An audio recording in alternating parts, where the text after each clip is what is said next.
A little jewel among the many urban treasures in the city of Edina is the Edina Art Center. Located in a leafy city park and natural wetland area, the Art Center offers a variety of classes and events unrivaled in the Twin Cities metropolitan area. From its origin in a small country house, the Art Center has grown to include 3 painting studios, 3 pottery areas, 2 additional classrooms, and a completely equipped media services center. Good morning, everyone. Good morning. I'm Colin Nelson. Welcome to the Author Studio. Our guest is Hafed Bouassida, and we'll get to Hafed in just a minute, but I want to thank you for coming. I am on the Edina Art Center board and welcome you in that capacity. I encourage you to take a look at our beautiful facility. For instance, we have a wonderful gift shop where you can buy local. You can buy local at some tremendous prices for original works of art. And then take a look around here. Right now we have a faculty show in progress. And I'd encourage you that if you are having a good experience here at the Art Center, consider taking classes. You do not have to be an Edina resident. There are class offerings, or if you are interested, stop at the front desk. There are some membership packets. Love to have you join. I also am an author myself. My most recent book is Fallout, which is a suspense novel set here in Minnesota. But we're going to talk about a different type of work today. Hafed Bouassida is our guest. He is a veteran screenwriter. He has worked in film literally all over the world. And he also teaches at Minneapolis Community and Technical College. He didn't know I was going to say this, but last year, out of 32 colleges in Minnesota, he was selected as Teacher of the Year, by the way. That's a curveball right there. Some of you might be new. Today I see some new faces. If you'd like to be kept in touch or keep in touch with us about future programs, we meet here the second Saturday of every month at 10 o'clock. So for instance, next month in February, Beth Dooley, who writes a food column for the Star Tribune, is going to be talking about her cookbook and maybe even cooking. So if you'd like, please put your name and your email, and we can keep in touch with you about future programs. Thanks, Mary. And then finally, before we talk to Hafed, Hafed's book is for sale. It's called Screenwriting 001, a definitely less than 101 level textbook. And I particularly like the dedication in this book. To the greatest mind I have ever known, and I've learned everything from him, Colin Nelson. Thank you, Hafed. Thank you. You deserve it. Maybe that isn't in here. Well, we'll make it.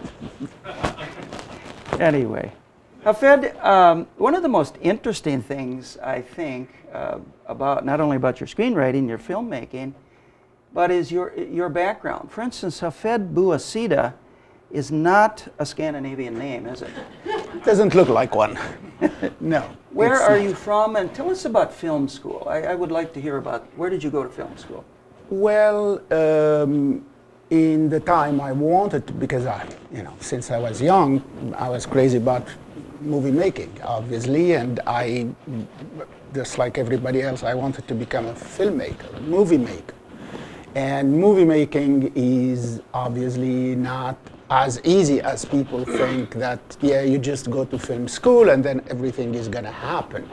The problem is which film school. And at the time I wanted to go to film school, being somewhere living between France and Tunisia, North Africa, meant to me that I wanted, like everyone else, to go to the best of the best, and the best of the best at the time was the Prague Film School, which was, to this day, is one of the best film schools in the world. And I wanted to go there. Little did I know that it was so complicated and so difficult, and you have to learn a completely new language.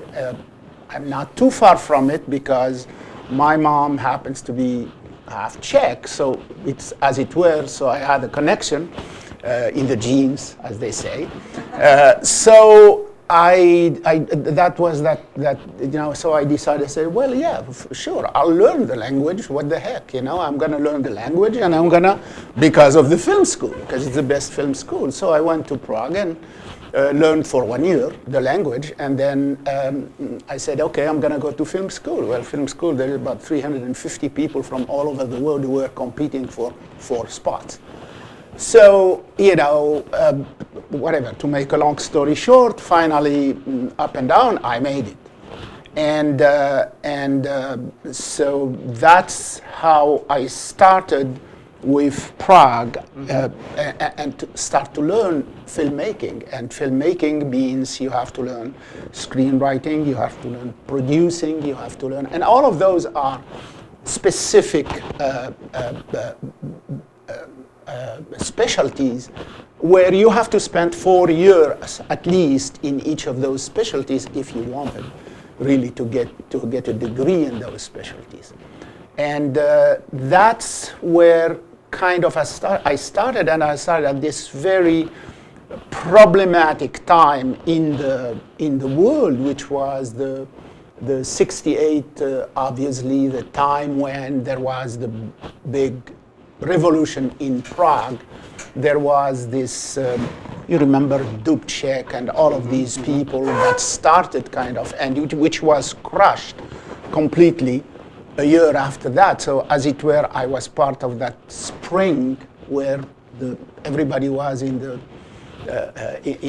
parks and talking, and for the first time, you have after 30 years of communism, people were able to come out and talk, you know. That strikes me, Hafed, that you're going to a film school, but it's surrounded by a very repressive, yes, censored environment, the Soviet Empire. How did that work? Well, it worked because the idea, the particularities in many of those communist countries was that there is repression on one side, but they consider and they have an absolute respect and for the arts. Not because they love the arts, it's because they use the arts in terms of propaganda. And so for them, artists, musicians, filmmakers are people you should put on a pedestal, provided that they don't go beyond a certain line. So you have to be extremely careful in what you say. For those who want to know a little bit more, you know, you can even go online to this day. And after the revolution was crushed by Soviet Union, you know, came into Prague. Literally, I woke up one morning and there was a tank in front of my house. Wow. You know, it's literally like that. So, and the day before, the night before, I was in the movies at 10:30 and there was nothing. You know. Wow. So when you get to that point, so for those who would like to know, you can see, for instance, a short story that I wrote and to this day is still there in the newspapers that were actually prohibited by the new government, and I got in trouble, obviously, and I was questioned and all of that stuff because they didn't like that me, someone at the film school, I was writing this short story, which was very controversial and was printed in these particular newspapers, which were against the government. So I had my own kind of run-ons with the law. However, being a foreigner was good because at the end of the day, you know, what can they say? You know, they can tell you to get out, you know, that's all they can do. Luckily, I kind of evaded those ways and means. So to go back to your question, the regime, as it were, benefits from the notoriety of the filmmakers, the musicians, whoever those people are. And that's how they get that, as a state, that's how they get that notoriety. I mean, the same is happening with sports. You all remember how much money Soviet Union was putting in those, or China today, or whatever, you know, because they use that as a tool. That's how it really happened. Now, you know. when you were there, were you meeting in classrooms, or did you have to Well, hide to some you know, degree? I actually just wrote about that because you brought this issue of the 32 or 37 schools, universities and stuff. Because they did ask me, you know, usually before they nominate you, so they have to nominate you. My school has to nominate me to the pool.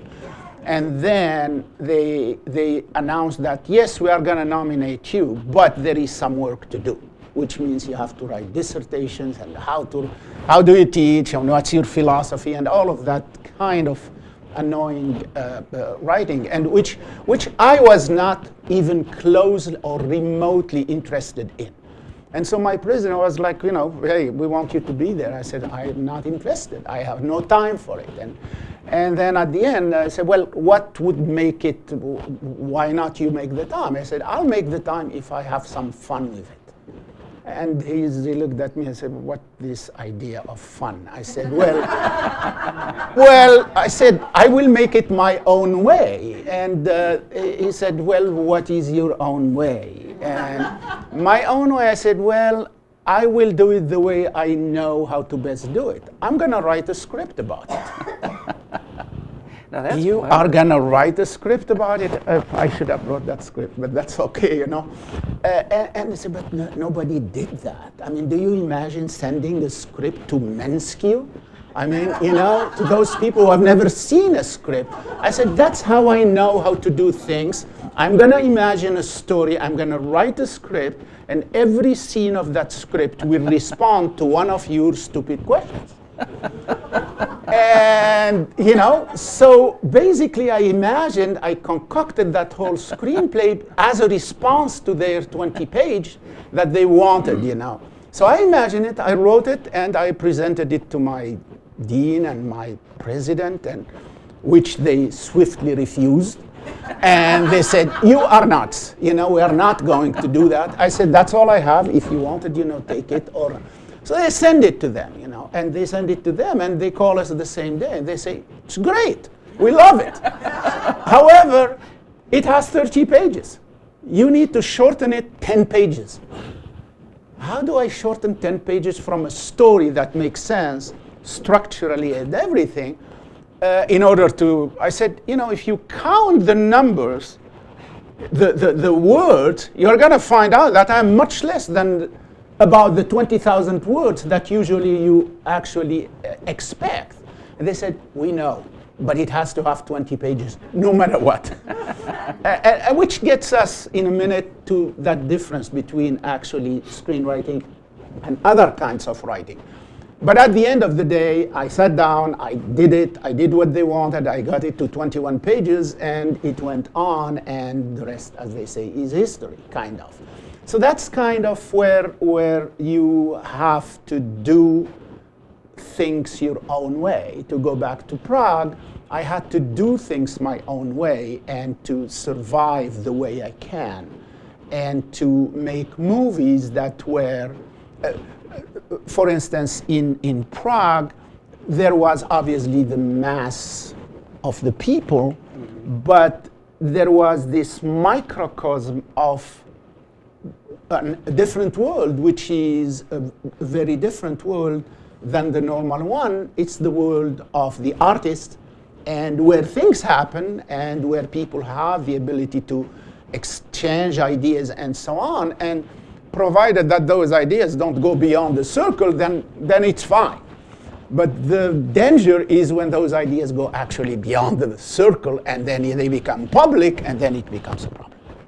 So that's... How many of you have had the experience that I've had where you read a book, love the story, love the book, and 6 months to a year later the film comes out, you go to the film and you wonder, there's no connection. What happened to the book? Has that ever happened to you? Or where you go to see the film and your response is, oh, it's not nearly as good as the book. Why does that happen? Well, it does happen because fundamentally, screenwriting is a completely different kind of writing than regular writing, any kind of writing you can. It's different than literature, it's different than poetry, it's different than writing a magazine article, a newspaper article, whatever. It's not the same. We use words. That's the only common part we have. We use the same words. However, I would say when I answer this, because the stock answer for me is, you need to think about who is the audience. In literature, when you write your book, Fallout, by the way, so, you know. Okay, when you write your book, you are the writer, and you directly and completely prepare and write the book directly to the consumer, which means the reader. There is nothing in between. It's up to the reader to read what you wrote, and then from there on, you know, like it, don't like it, imagine it. As a writer, you create scenes, you create situations, and those scenes and situations are actually filled in by the imagination of the reader. When you describe a character, the reader is going to imagine a character based on your words, but they have their own imagination. Right. Okay, they see the character in a certain way. So there is, as it were, a sort of osmosis and kind of work between you and the reader. When we write a script, here is a question for many of you. How many of you read a script so far in your life? My question would be why? Why did you why did you read a script? Because I aspire to be a screenwriter. Thank you. But beyond that, my stock question to many of my students is, when was the last time you wanted to go to the Caribbean on vacation and said, I'm going to buy me a script and I'm going to read it on the beach? Nobody does that. Why? Because screenwriting, the audience of a screenwriter is not the masses. The audience of a screenwriter is 50, 60, 70 people maximum. And those are the people who are going to make the movie. Hafed, let me interrupt you for just a second. Hafed has brought some screenplays in. I'm going to pass these around. One is for Slapshot, True Lies, movies that you've all heard of, The Descendants, and Lethal Weapon. So I'll pass these around. Be careful with these. These are signed copies, and Hafed would like them back. But it'll give you an example of what, for those of you that have not looked at a script or screenplay, it'll give you very good examples of screenplays that, of course, became films.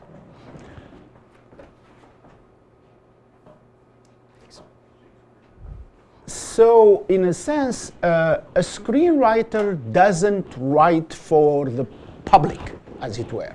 A screenwriter writes for the producers, the directors, the investors, the artists, the actors, the crew, as it were. And crews can be as small as 10 people, 15 people. And I've been in crews where we had 300 people, 350 people. Raiders of the Lost Ark, we were 350 people every single day. And that did not include those who were working outside and were not on the set. So it's a lot of people that can. But despite these big numbers, you still end up a screenplay, and this is why it is so different. A screenplay is not a work that people will read on purpose just for the pleasure of reading. A screenplay is a blueprint for the movie. The best comparison I can have is the blueprint of a particular building in architecture. Who amongst us goes and say, hey, I would like to look at your blueprints? You don't do that. You walk and you look at the building once it is there. And the same goes for screenwriting. So that's why there is that fundamental difference. Second fundamental difference is, for instance, for a writer, when a writer has only the words to create this fascinating tapestry, this world of the story we call, and the writer is going to take as many words as they want to actually create that world in your mind. However, a screenwriter doesn't have to do that. A screenwriter has to have few lines to describe a place like this one, and he relies on the fact that beyond him and after him, there will be 20, 30 more people who are going to actually put in reality those few words that helped him create the mood of the place. So if I were to describe this place, I would say, well, in a screenplay, I cannot spend 20 pages to describe this place. All I can do is I say, well, it's a small, crammed kind of space where there is no way to even see what's outside, because Hafed decided that he wants to shade this thing there, you know. So a screenwriter is the first step of an entire process. He is the first link. He is the person who actually put on the paper that story, but everyone, then comes the director, then comes the cinematographer, then comes the production designer, then comes all of these people, and all of those people are artists as well. And all they need is that 1-2 words that are in that screenplay, and that say, okay, I see that room he's talking about. I'll recreate it, okay? I'll make it happen. The best example, I always tell my student, you know, if you have a hotel room, when you say, we are in a hotel room, now, I am sure that every one of you has an idea when you say hotel room, you have an idea what does a hotel room look like, okay? So I, as a screenwriter, I am not going to spend my time explaining exactly how that particular hotel room looks like. All I need is to create the idea, what's the general feeling about that hotel room. So you could say maybe it's a seedy hotel room. It's, seedy. You would say just the word seedy. Or I have wrote in one of my scripts, I'm sure, sorry for those who, you know, I'm gonna use a curse word kind of, hotel room you have ever been to. That's it. And that's the one sentence technically is the sentence. I've been in a few of those. Yeah. That's just that, you know. And then come the other person and the next person and so on, and they are going to recreate it for you. So why do you have to spend the time to write exactly and what is on the right and what is on the left and so that economy, as it were, is part of the craft itself. Last example, just to give you an idea. When you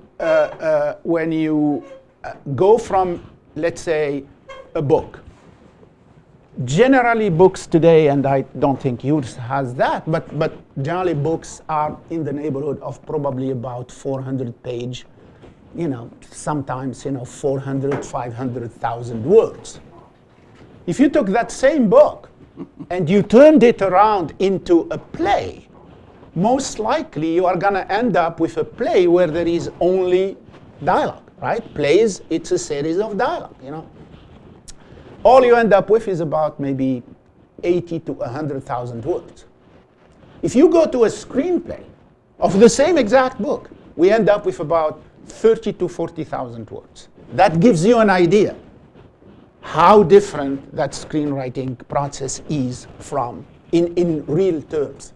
So a screenplay is 120 pages, but those are 120 pages of really the substance of every scene and every description and so on, because other people are going to come and they are going to make it happen. And you have to work with these other people. As a matter of fact, if you go on the tangent as a screenwriter and start to dwell on descriptions and directions and stuff like that, those readers, which means the director, the cinematographer, and so on, are going to be kind of, as we say, pissed off. Because they say, wait a second, that's my job. You are interfering with my job. Don't tell me what I have to do. Okay? Just tell me what do you want here. I'll make it happen. So that's one of the interesting things that I learned from Hafed is those scripts are, it's almost a ironclad rule, 120 pages, because each page represents what? 1 minute of film? 1 minute. So it's, Yeah. it almost sounds like it's more engineering than It is. It is than actually it is artistry and writing. It's not only because here is the fundamental concept. Generally, when you walk into a movie, most movies are in the neighborhood of about 2 hours today. There was a time when there was an hour and a half. Now, more or less, it's about the 2 hours. Well, the 2 hours, so what a screenwriter writes is an entertainment piece that is supposed to cover the span of about 2 hours. Which means we have all to agree that what you wrote in that 120 pages, and 120 pages is because it is 2 hours, it's 120 minutes, that's about it. So 120 pages. What you write on that one page has to actually become, down the road, 1 page. It cannot be more. This is amazing. One of my students shows up here. Wonderful. So in a sense, what you wrote, you have to be careful. I call screenwriting writing by length, meaning you have to be cognizant of how much description, how much you put on 1 page, so that we are all in agreement. When I write as a screenwriter that Johnny walks on the beach, the reader and me, myself as a screenwriter, we have to have exactly the same understanding of what does that mean, Johnny walks on the beach. That one sentence cannot mean for me 5 seconds of walking on the beach, and for you it cannot mean 40 seconds. We have to have the same agreement. We have to understand that what I tell you, what I describe to you, is going to be exactly what's going to be on that screen. So it's all about the screen. Remember, it's screenwriting, which means it is writing for the screen. It's all visual. It's all visual. It has to be transferable to a screen. And so at this point, when I write a description on a page and I say, I take half a page, it means in practical terms for all of those who are making the movie that that description is going to take half a minute on the screen. So the screenwriter has to be cognizant of that fact. That's why the screenwriter writes and then he goes back and says, oh my God, I have half a page there. Then it means half a minute on the screen. Do I really want to have this guy watching the sea for half a minute? What does that mean? What is he going to do? There's nothing happening there. So that's the connection between the images and the writing is essential in screenwriting. Let me here, give you an example because I wanted. Is there any? Where is it? Because I wanted to show you 1 or 2 examples here. Yeah, he was here. So here's Phil. Oh, Phil. This is an example which shows a little bit. This is from Chinatown. No, not Chinatown. From Robert Downey, who is the screenwriter of Chinatown and other movies. And Robert Downey wrote or adapted a book that's called The Last Detail, written by Daniel Poniksan. And when he wrote that book, there is the book and there is the movie, and there is what does a screenwriter do in order to adapt a book into a movie. So why don't you, I wanted to show you what he says about that particular scene he was talking about. Go ahead. But among other changes, the language is actually more realistic in the screenplay than in the book. I mean, the best illustration I can give you offhand in terms of language, the scene where they go into the bar to get a beer, and the guy refuses to serve them, and then he makes some remark about the black guy. In the book, he says, I remember the one, he says, I have to give you a puck in the suit.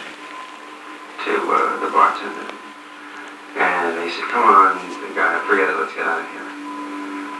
Now, and they go. Now, in the movie, the same thing happens, and he says, if I hear one word from you, now I know that line was in there, because it's been 8-9 years. I know that what happened afterwards was much more violent. I know I don't mean to do violence to what was in Daryl's book, or if I'm not recalling everything, and I feel bad about that, but I know that what I wrote was, the guy said, I'm going to call the shore patrol. And he goes crazy like that. The guy really gets shook, and they pull him out of the bar. They have to physically pull him out of the bar, and then he gets outside and laughs off and starts going again. It was in terms of structure, it was trying to let everything simmer and be down until one explosive moment which would forever change the tone of this journey of theirs from there to there. And in order to do that, it was necessary to create that moment. And also, I think it was more fun, and more fun for Jack. And I knew Jack could do it. It's knowing Jack, and I really wrote it for Jack, knowing Jack has that kind of explosiveness.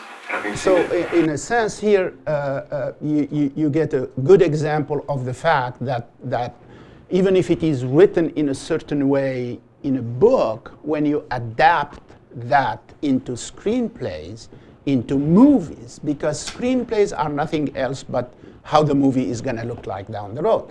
So, to answer, for instance, an earlier question about why are people surprised down the road that, hey, I didn't see that scene in the book, or I didn't imagine that scene like that in the book. Well, this is what happens, because scenes are more visual, and we need sometimes in adapting a book to take 20 pages and to, no, that's not true of it. And we need to get these scenes in a totally different order, or to create scenes that never existed, but those scenes are replacing 20 pages of description in a book that I cannot show in a movie, because they are all not visual. In a book, I can entertain with the reader any kind of thoughts, but thoughts cannot be seen. You have to make them into a scene so that I can see them. So you have to transform those 20 pages in a scene that has some punch, that has some ideas. So in this case, he had to take this entire scene and concentrate it in that short exchange between Jack Nicholson and the redneck in question, and make that explosiveness be part of the character. Well, I suppose, too, it depends. If Jack Nicholson had not been cast in that film, would that make a difference? It would make an entire difference. So depending on who the actor or actress is, that may change the script? There's a great story Hafed has about improvising and changing scripts. Can you tell us about Indiana Jones and Harrison Ford? Well, no, I mean, it is sometimes because movies are made not always based 100% on what is written on a script. As a matter of fact, in our business, it is customary known that you end up, the minimum drafts that are absolutely required, that is once you have gone through your own drafts as a screenwriter.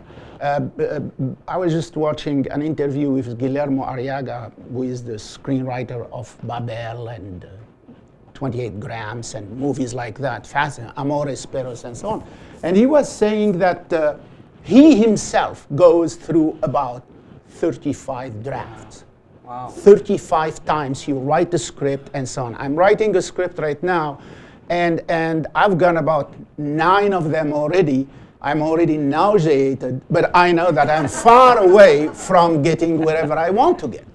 So it is customarily, and all of that doesn't count when comes the day that you are presenting finally your script to a studio or to a producer for acquisition. That script is considered as to be draft 1. This is the first draft. Nothing you did before counts. And from there on, we expect a minimum of 7 to 8 drafts that are going to happen. One of them is the producer, one of them is the directors, one of them is, and one of them is, for instance, when finally you have the star who is going to play in that movie. And every star is different. I was yesterday sitting with a friend of mine who is a producer, and he was telling me about he's trying to get a movie done and so on, and I happen to be part of that script as well.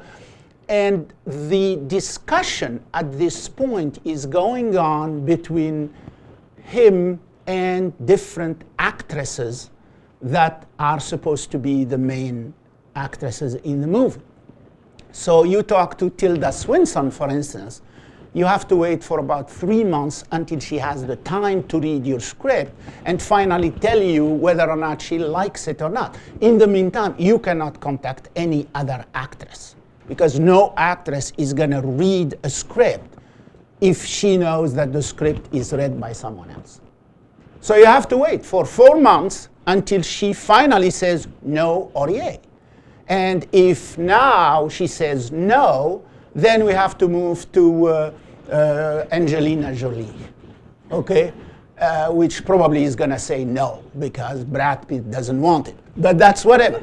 So all I am saying is you have to rewrite the script for whoever is that next person who is going to, that person who is going to end up. Because they have a way, they have tics, they have idiosyncrasies, they have, Jack Nicholson can do scenes like this. You give this scene to, I don't know, to someone else, he's going to completely kill it. Yeah. He's not going to be able to make it. So that's kind of where Talk it's about the improvising that Harrison yeah. Ford did. So to go back to, so one of the drafts that happen in a movie is when you are on the set, which means now you have had a script, you have the actors, you have everyone, you have everybody on the set.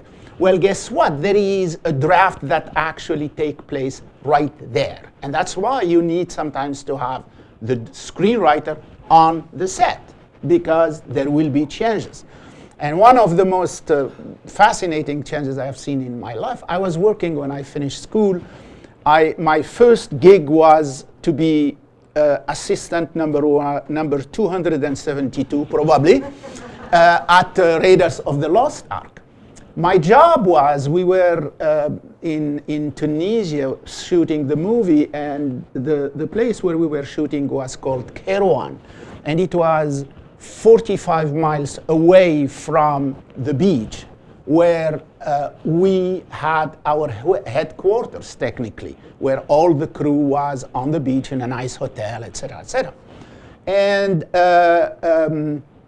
I was the designated driver. They gave me this fascinating Jaguar, which I never drove in my life, but, you know, and I was driving Steven Spielberg to the shoot and from the shoot. I can tell you right away, Steven Spielberg doesn't talk. So, you know, there was no discussion during the traveling time.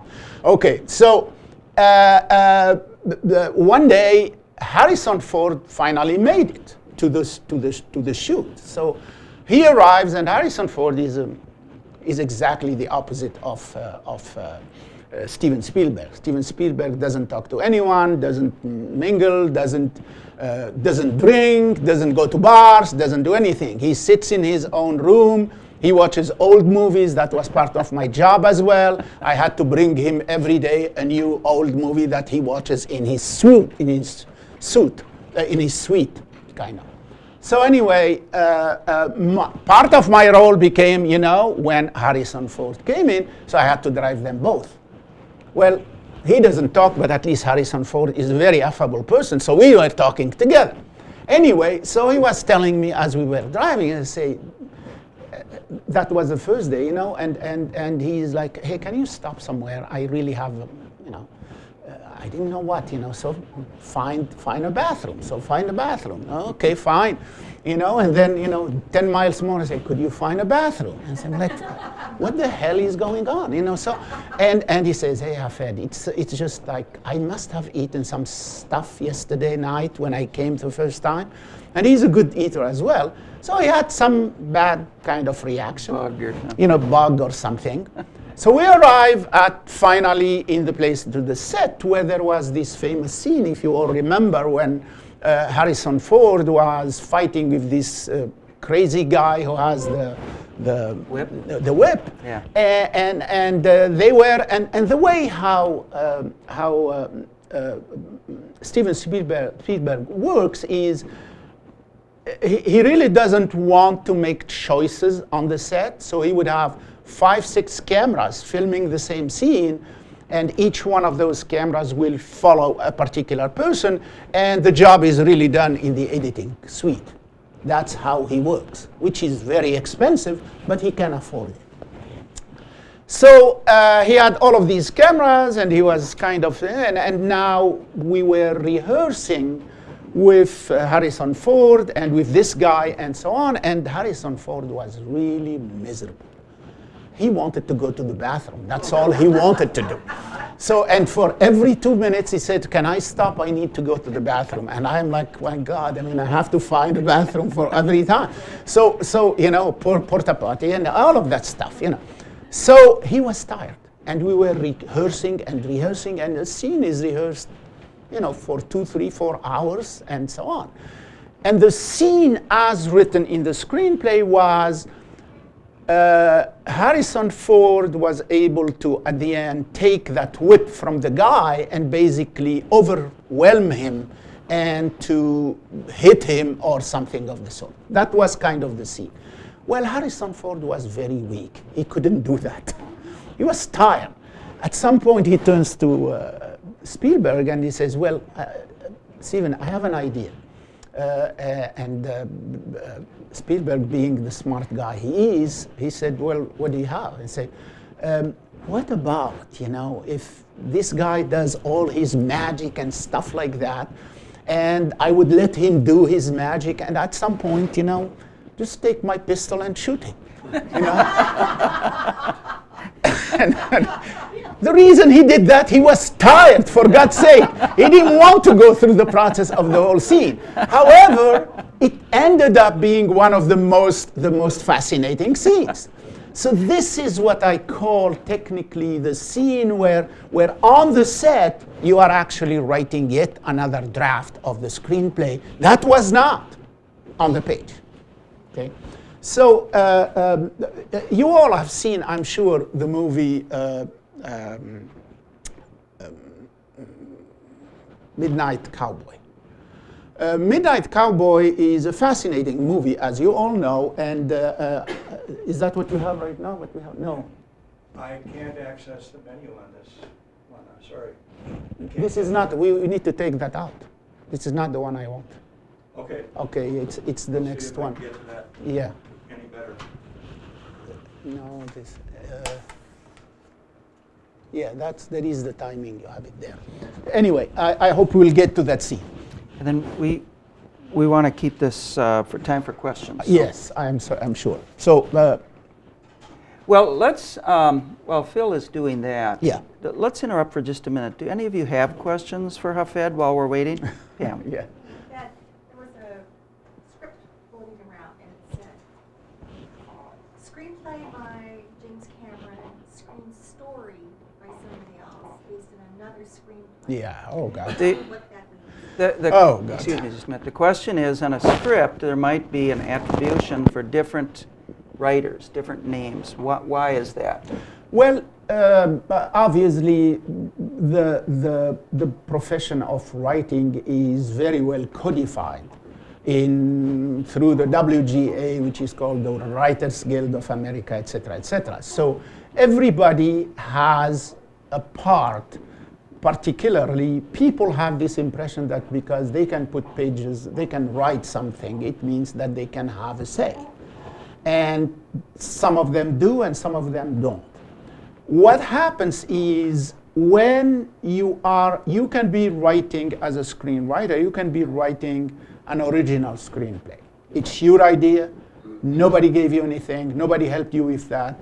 And you are writing the script on your own, and it's absolutely nobody helped you with that. Then you will get what we call the credit screenplay by or written by, and then you can put your name. That's kind of the best scenario in the world.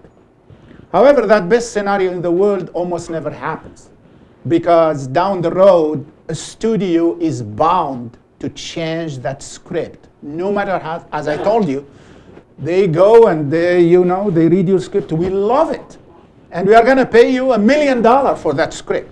Okay, they love it. However, we are going to make a few changes. I said, you just paid me $1 million, and you said it's great. Why do you want to make changes? Well, just to make it happen. We have this actor. So you have to go through changes. It is called development.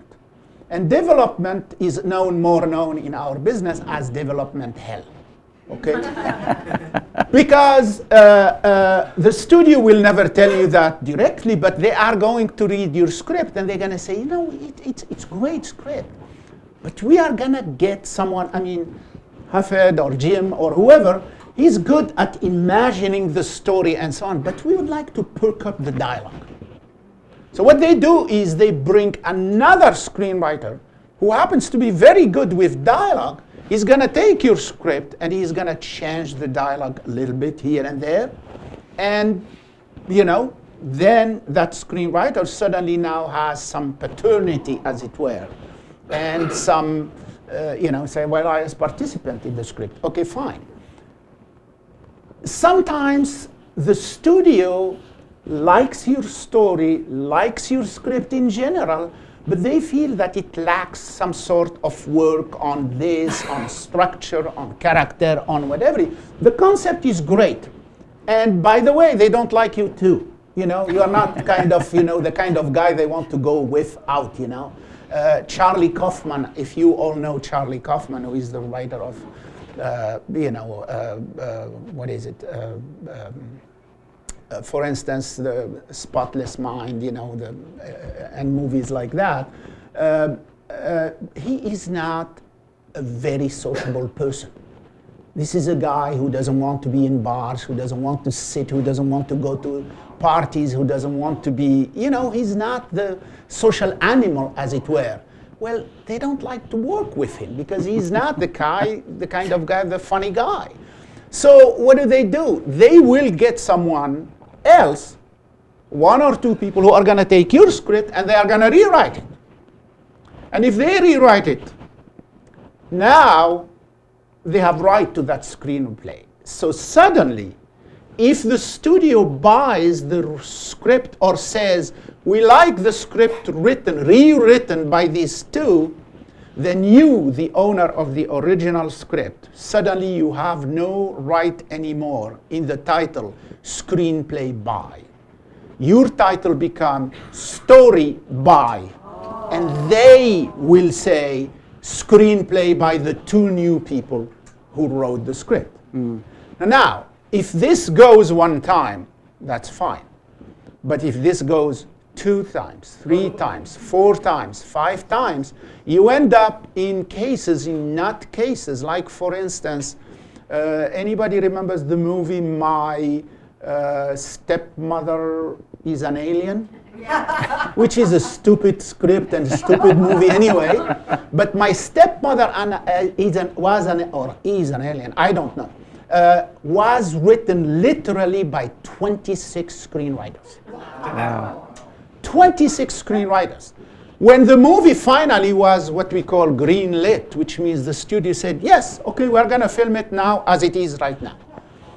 The WGA had to come and to basically make a determination because they cannot have screenplay by 26 people. Yeah. Do you imagine yourself reading 26 names? No, the Screenwriters Guild has to sit down, review all those drafts, and determine who are the maximum 6 people that actually had the most influence creatively on that screenplay. So that's why you end up sometimes with very fantasy kind of denomination and number.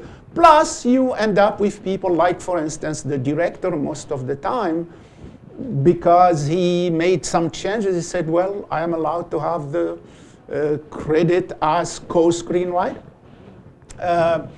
You have people who were, you have a producer who happened to have his girlfriend loves writing, and he's like, hey, I will put money in the movie if my girlfriend will work with you on the script, and things of that sort. So there is a lot of nepotism going on there, and so that sometimes you are going to end up with someone being the, for instance, we have this title, just for your information, the title of associate producer, it's a hodgepodge of anything you can put.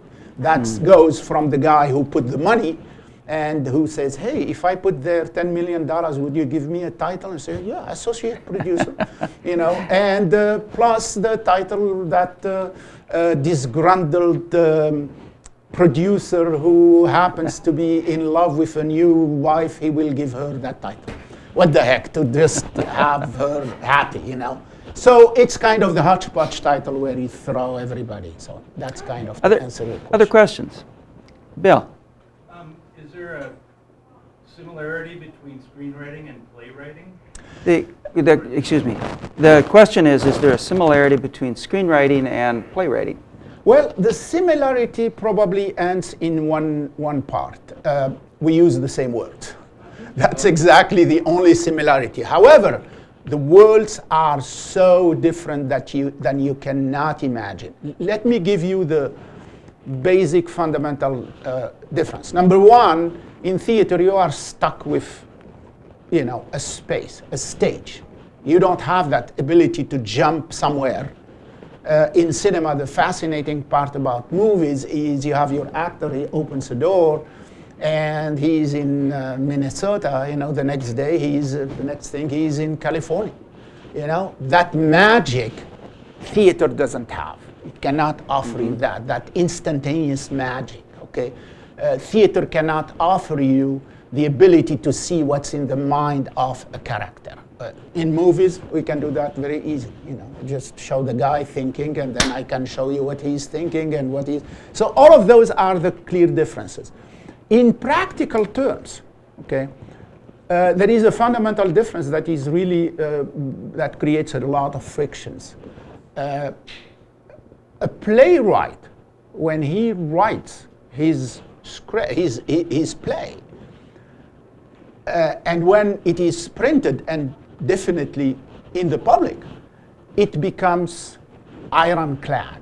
Nobody can touch one single word of that play unless the writer agrees. And that's why writers, when in Broadway or wherever, when there is a rehearsal for a play, the writer is there. Why? Because it is short in time. It's about usually 2-3 months rehearsal. And that writer is there just in case somehow there is a need to change a particular sentence or a particular dialogue so that it's better said or whatever it is. So only the writer has to do that, has the right to do that. In cinema, it's different. In cinema, if a producer tells you, I'm going to buy your script, and here is a check, and you sign on the dotted line, you have given up all your rights automatically. You have absolutely no say whatsoever in any change that can be done by anyone that is approved by the producer or whoever. Anybody can make a change. And that's kind of why I would say a lot of, not a lot, 99% of the screenwriters are unhappy people because they have no control. Honestly, probably beside me, they have no control over what happens to their movies.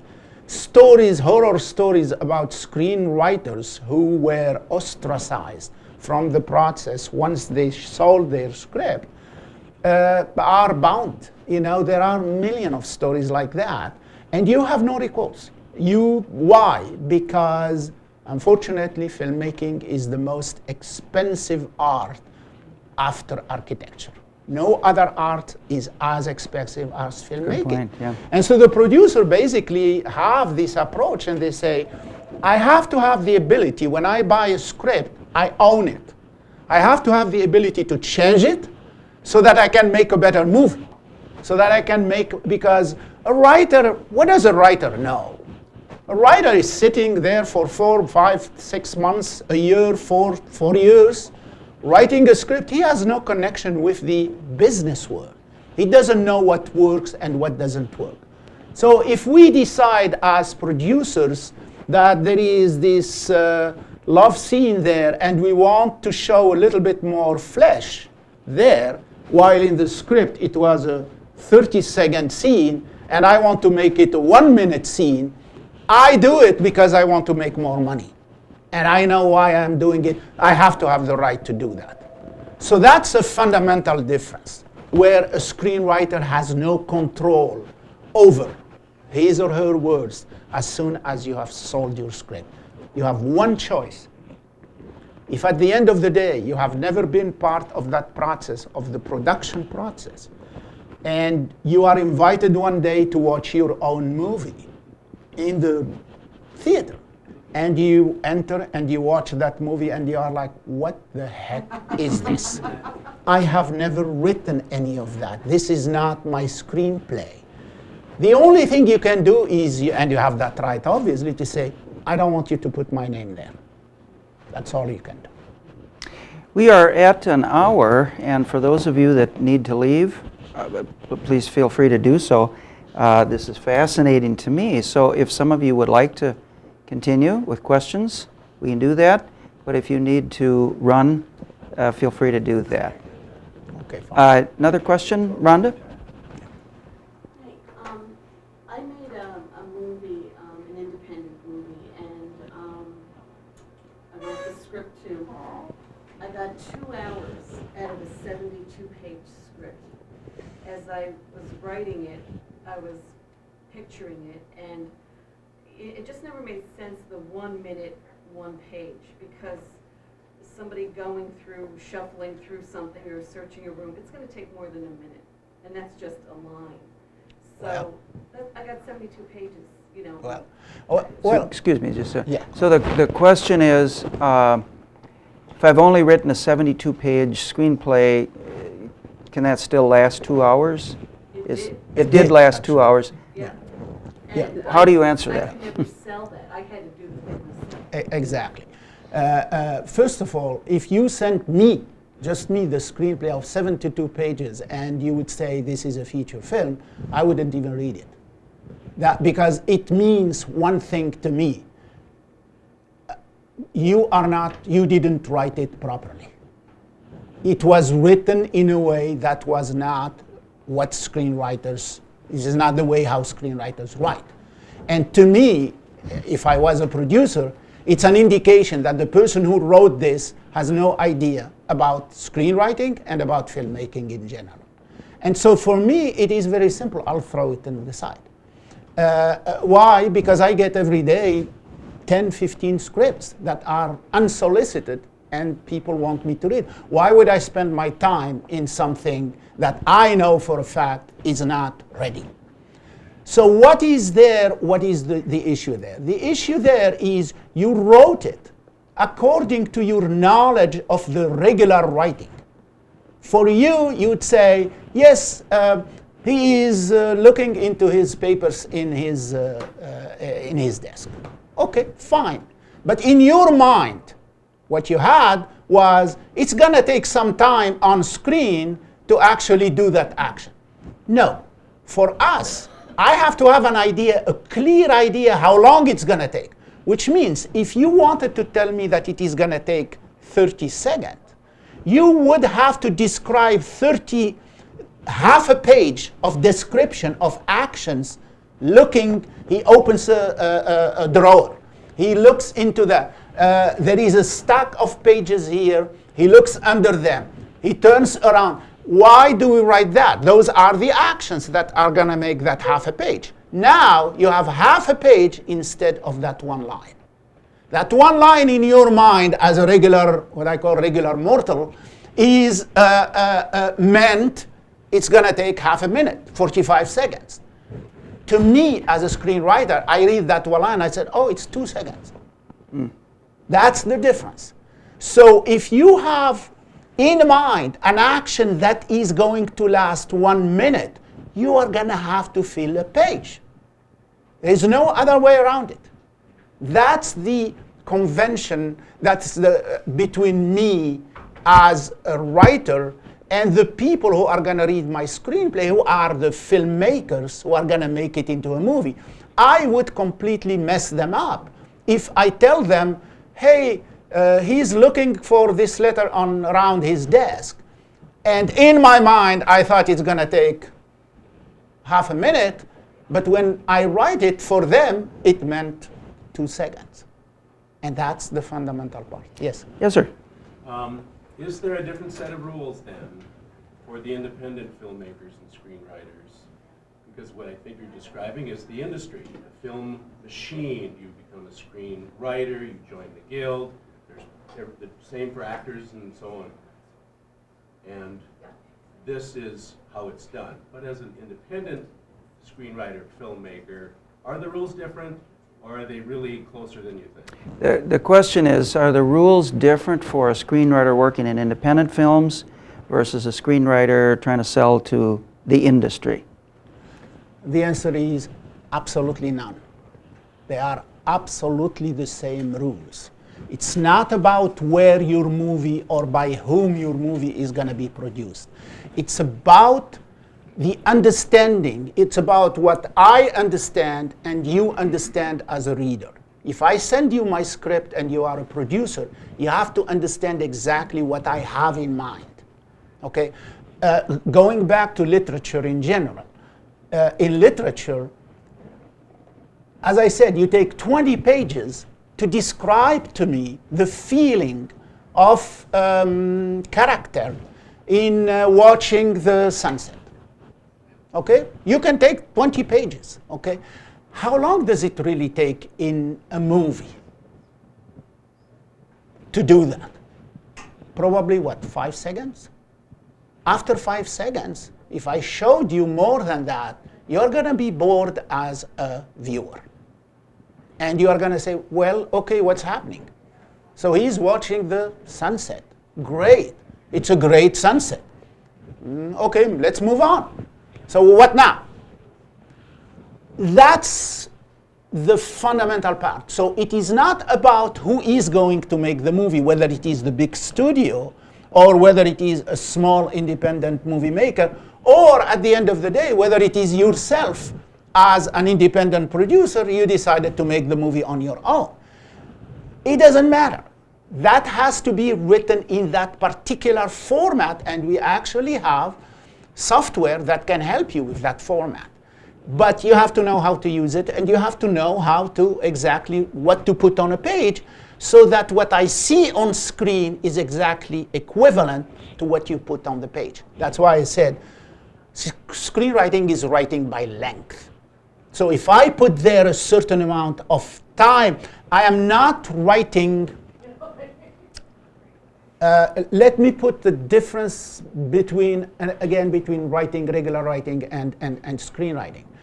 When you are writing a book, your page is a page of a book. You have whatever, that page is filled with dialogue, thoughts, everything.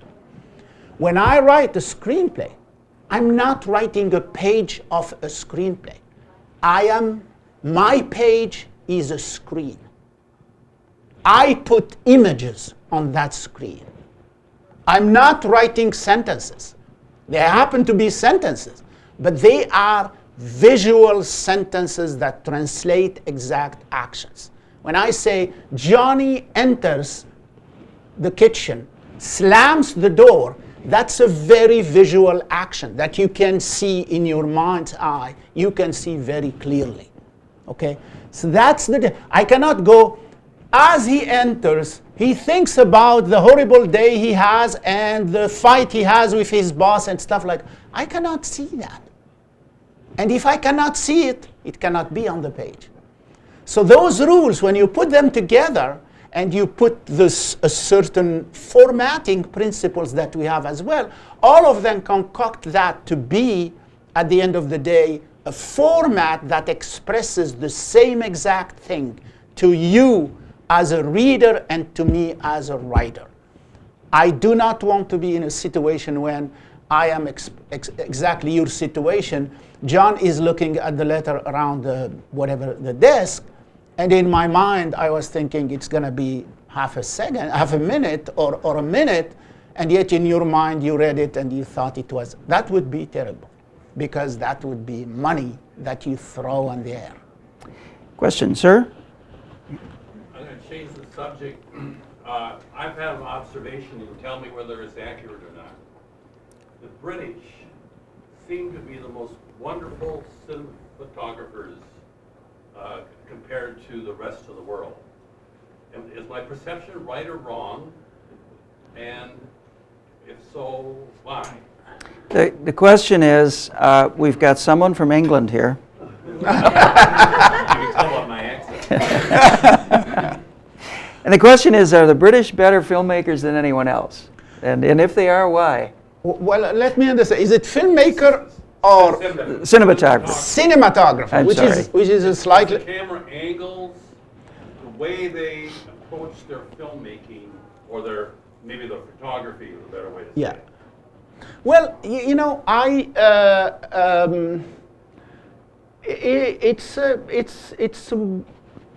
it may be a valid observation. I think what is happening is British filmmakers have this ability to, contrary to our system in the United States, where we are very practical and very cognizant of the process and the price of the process and how things work and how much money and all of that stuff. In Europe in general, and I would say it is not necessarily only England, I think the French movies, the German movies and so on are in the same boat. Movies are considered to be an art form before being a commercial endeavor. In the United States, movies are a business, first and foremost. Movies are made to make money. They are not necessarily works of art, or at least to this day we do not still consider. The closest we come to that is when a producer, a Hollywood producer will say, well, it's a business and it's an art. In Europe, it's an art. It's not a business. It's part of the culture. It's part of the expression of, and as such, most of the time is spent to express that feeling, the fact that we are dealing with a work of art. And that work of art is out there to last, to express a part of the psyche of that whole society. And so I tend to believe that they spend more time finessing and working with the details of what is. While in the United States, we spend a lot more time to have the explosions and the special effects. So that's kind of my take on this. Okay. Was there next to him? Was there, ma'am? Minnesota, the state of Minnesota was a hotbed of film activity, filmmaking in the 1990s.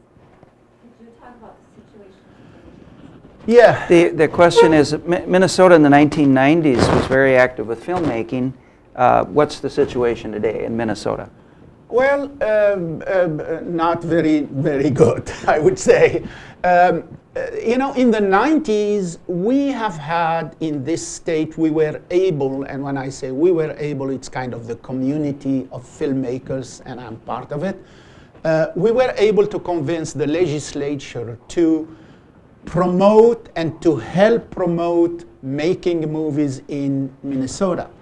Incentives were or existed, and those incentives made it possible to many companies in Hollywood to say, wow, if we go to Minnesota, we're not going to pay sales taxes, or we are going to get more incentives in hotels or what have you. The one country that completely beat up every single place in the United States was Canada. Canada was offering so many incentives in the 90s and up until to the 2000 and so on, and not now anymore. But they were offering so many incentives that basically everybody thought twice about filming anything in the United States. Most of the most renowned movies you know of were shot in Vancouver or in Toronto.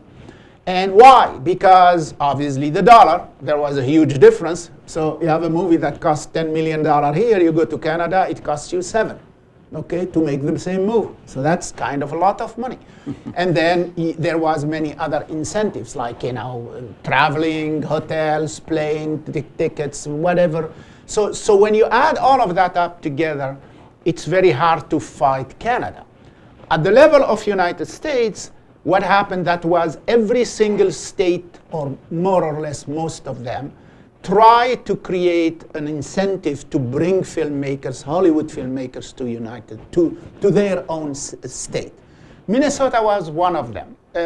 What was known as, and it is known right now as a snow bait, which is a rebate that you get when you come to film in Minnesota. And that's why at that time when that snow bait was in existence, there was a whole slew of productions, Jingle All the Way and The Grumpy Old Man and all of those people who came in here. They didn't come simply because they loved Minnesota. They came because it was good to make, it was a good financial decision. Well, I'm not going to get into the detail, but you know that we do not have that snow bait anymore, which came back.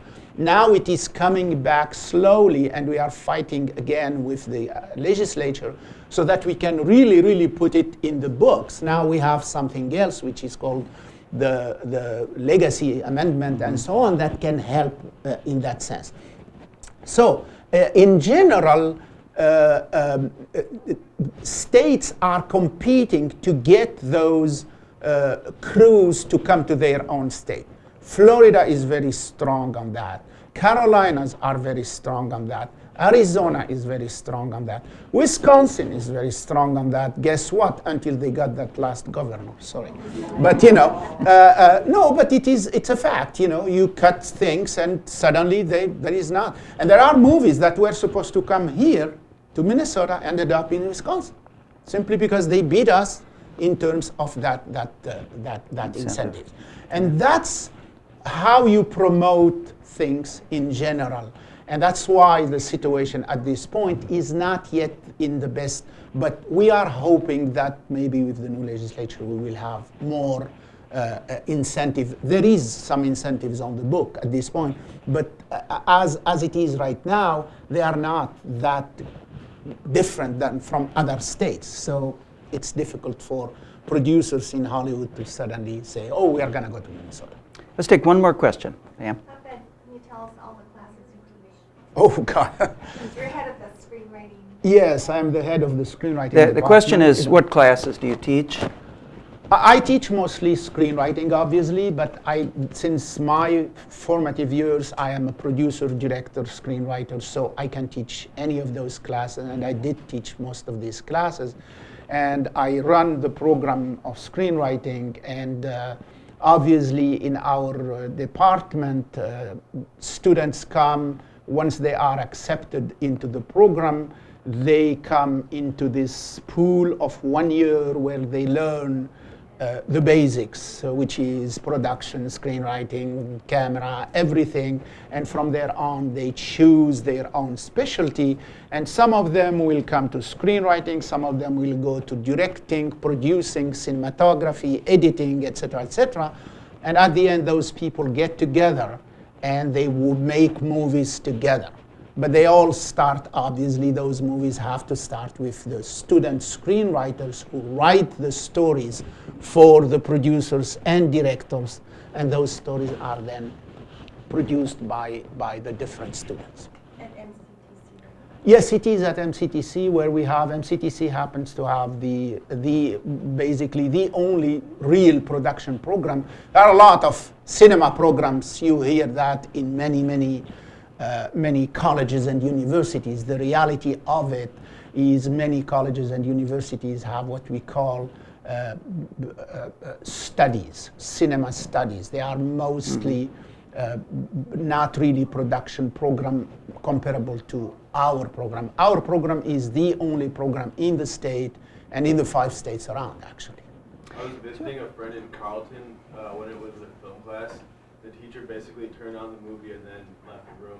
Yeah, That's what it's like. that's exactly the way how it works. Yeah. I think we're going to have to wrap this up. I think Hafed would be happy to stick around. His books, textbooks are for sale, and I think he'd be happy to, if you have other questions, perhaps if you have a script, he can tell you how difficult it is to get it sold. But anyway, thank you, Hafed, for being here.